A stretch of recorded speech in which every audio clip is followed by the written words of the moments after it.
Hello, ഞാൻ ലിബില്ലി. അപ്പം ഞാനിന്ന് മുറ എന്ന സിനിമ കണ്ടേക്കുന്നത്.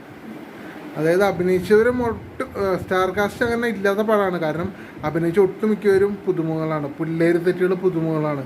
പിന്നെ ആകെ പരിചയമുള്ളൂ പറഞ്ഞാൽ സൂരാജിനെ പരിചയമുണ്ടായി, അതേപോലെ തന്നെ മാലാ പാർവതി. രണ്ടുപേരെ മാത്രമേ എനിക്ക് അത്ര പരിചയമായിട്ട് തോന്നിയിട്ടുള്ളൂ.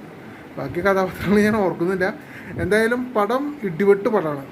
അതാണ് ഒന്നാമതിനെ പറയാനുള്ള കാര്യം. കാരണം എന്ന് പറഞ്ഞാൽ ചെറുപ്പക്കാരുടെ പിള്ളേർ ഇവർ ഗുണ്ടാസംഘം അങ്ങനെ ആവുന്നതാണ്. പിന്നെ ഗുണ്ടാസംഘമായിട്ട് ആദ്യം ഒരു ഗുണ്ടാതലവനൊക്കെ അങ്ങനത്തെ കാര്യങ്ങളൊക്കെയാണ്. പിന്നെ അവരായിട്ട് തെറ്റി പിരിയുന്നതും കാര്യങ്ങളൊക്കെയാണ് കഥ പറയുന്നത്.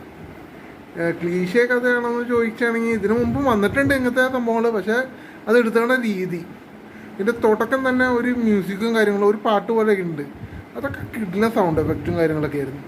പിന്നെ ക്ലൈമാക്സ് ആയപ്പോഴും ഇത് റിവഞ്ചാണ് മെയിനായിട്ട് സിനിമ പറയുന്നത്. റിവഞ്ച് എന്ന് പറഞ്ഞാൽ അവസാനമാകുമ്പോഴൊക്കെ നല്ല സ്റ്റണ്ടും കാര്യങ്ങളും എല്ലാ കാര്യങ്ങളൊക്കെ ഉണ്ട്. തുടങ്ങി സ്റ്റണ്ട് ഉണ്ട്. എന്തായാലും കിടിലം പടം, എനിക്ക് എന്തായാലും ഇഷ്ടപ്പെട്ടു. പെർഫോമൻസ് വെച്ച് നോക്കുകയാണെങ്കിൽ ആ പിള്ളേർ നല്ല രസമായിട്ട് അവർ ചെയ്തിട്ടുണ്ട്. പിന്നെ അതേപോലെ തന്നെ പിന്നെ സുരാജിൻ്റെ ഒരു ഗംഭീര അഭിനയം. പുള്ളി ഒരു ഗുണ്ടാതലവനൊക്കെ ആയിട്ട് നല്ല കിണ്ണം കാച്ചി, അങ്ങനെ കിണ്ണം കാച്ചി എന്നായാലും കിടിലം അഭിനയം അങ്ങനെ വേണം പറയാം. എന്തായാലും കൊള്ളാം.